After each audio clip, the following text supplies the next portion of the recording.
Hey, what's up guys? We are back again dito sa aming channel. So ngayon may pinagkakaabalahan tayo. Bali nag-DIY tayo ng car rooftop tent. Bali nakita natin ito sa YouTube video. So ako po na-encourage to do it with my own as well para sa ating minivan. So I'm here with my wife, by the way. So day 1 natin ngayon, I mean part 1 or unang bahagi sa pagbubuo nito. So, pakita ko sa inyo yung mga materials natin at the same time kung paano natin ginawa or paano yung ating diskarte sa unang bahagi at the same time yung ating ginamit na hands. So, ayan guys, ito na yung ating nabuo sa ating unang bahagi sa pagbubuo ng rooftop tent ng ating mini van. So, guess kung kung ano po ito yung ating ginamit na hands para sa gitnang bahagi ng ating rooftop tent. Ayan. Bali nakabend na po siya. Ayan guys, nakabend na po yan. And then kung napapansin niyo po, almost aligned po yung plate. Ayan. Yung ginawa natin dito is pinukpok natin yung dulong bahagi nito para magmumukhang straight. And then reveal ko na sa inyo yung kung ano po ito. It is this one, corner bracket po yan mga peeps. Ayan, yung brand niya po is Hostman. Nabili natin ito sa City Hardware sa halagang 75 pesos bawat isa. Bali, may discount po ito dahil nga po anong tawag nito? Nag-reduce po sa SRP. So, if I'm not mistaken, siguro nasa 65 na lang po or 68 rather. Yung presyo nito. So ito po yung hitsura niya. Pakitanggal nga madam. Hurry up, gisiin mo. Yan na, yan. Punitin mo. So it's hard. It's hard. Okay lang, it's hard. So ito yung hitsura niya guys. So ito yung ginamit nating hands para dito. Ayan. Then natabas ko na pala yung isa. Yung gagawin na lang natin is ipapattern po siya para ma-avoid po natin yung mistake. So ganyan lang. Then isi-shape natin yan. Same this one. So pakita ko sa inyo yung nagagawa natin ngayon. Wait lang guys. Si madam topad unahan. So pakibidyo guys. Wait lang. So ito yung ating nagawa. Unang bahagi ng ating paggagawa or first part sa paggawa ng ating DIY car rooftop tent. So yung main materials natin dito guys, this one is 1 by 1 po yan, 1 by 1 po yan lahat. So and then yung kabilang bahagi nito, wait lang dam.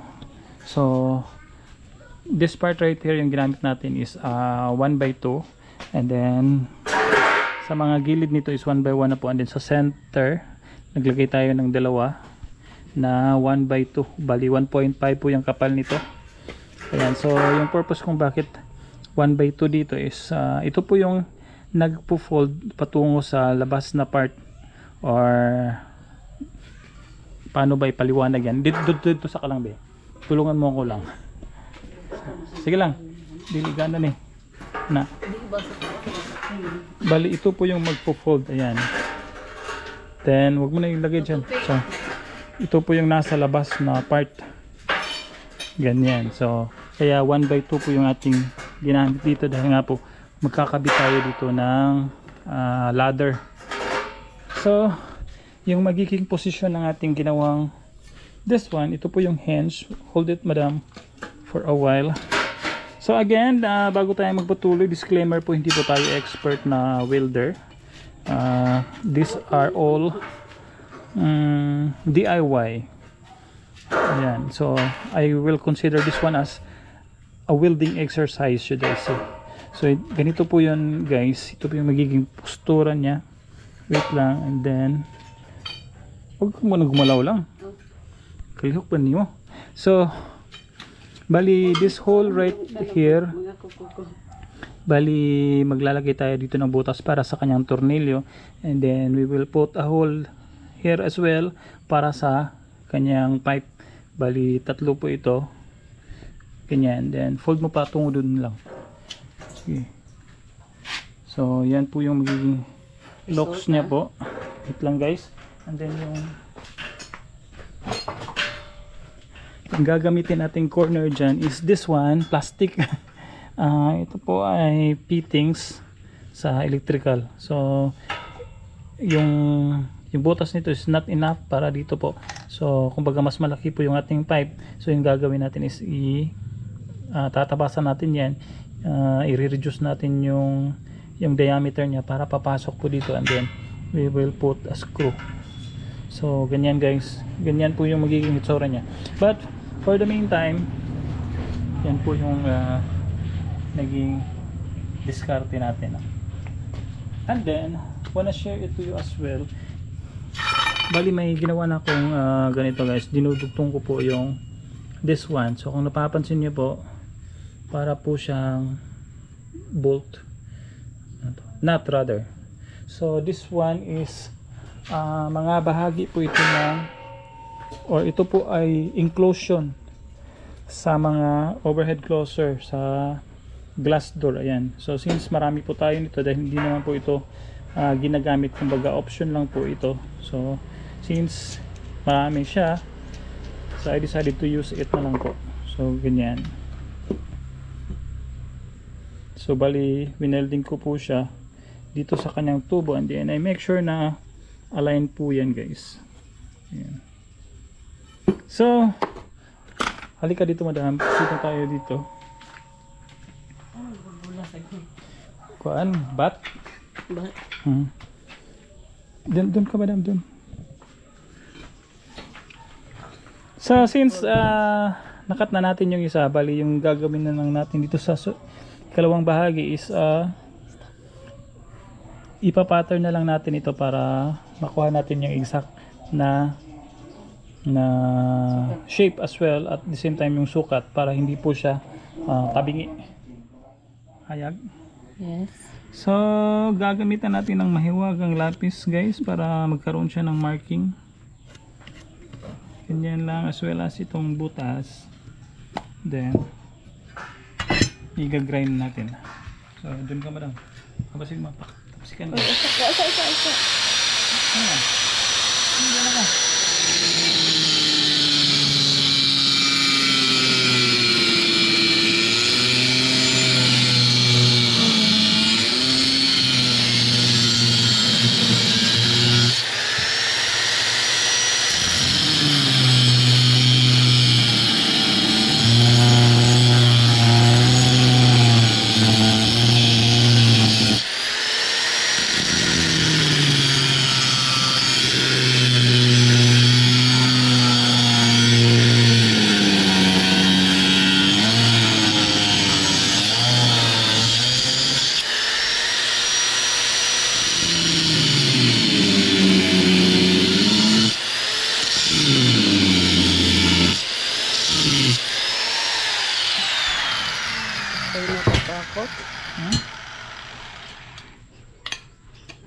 Baka maano to? Ano ba? Lens? Di ba naman nagbot? Di na mo lagpo. So ayan na guys, nakat na natin, and parehas na parehas po yan. So yung next na gagawin natin dyan is tama ba to? Bubutasan natin yan guys. Wait lang, dito ka madam. Ano na kapatol ani? Nandun sa baba, nilabay ko. Yan. Tumalaw siya. So So siguraduhin lang natin na perfectly aligned po yung butas.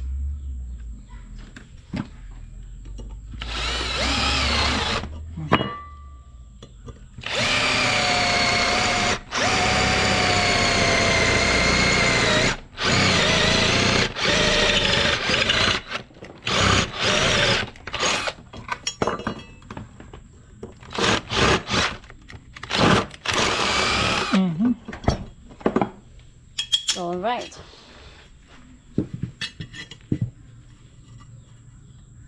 Alright.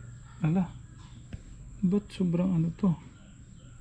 This one is lang space. Mali yata to. Dapat ganun, no? Sige lang. Nawamali tayo, but we'll see. Ay, kulang to sa grinder. Napapansin nyo. So yan guys, nalagyan na natin ng butas. Bali, isi-shape na lang natin yan according po sa shape nitong sa kabila. So update ko kayo sa magiging possible na itsura or outcome nitong ating project, possible sa part 2 na po. Dahil nga po it's almost ayan, hapon na. So mahirap na pong magtrabaho ng kulang sa liwanag. So yun na po yung ating kumbaga summary sa ginawa nating part 1 sa pagbuo po ng kanyang mainframe. And then wanna give you an idea as well, yung possible na itatakip natin dito is 3/4 or not 3/4, 10mm na marine plywood. And then maghahanap tayo ng pwedeng ang tawag dyan, pwedeng itakip or i-cover to make it more presentable, kumbaga.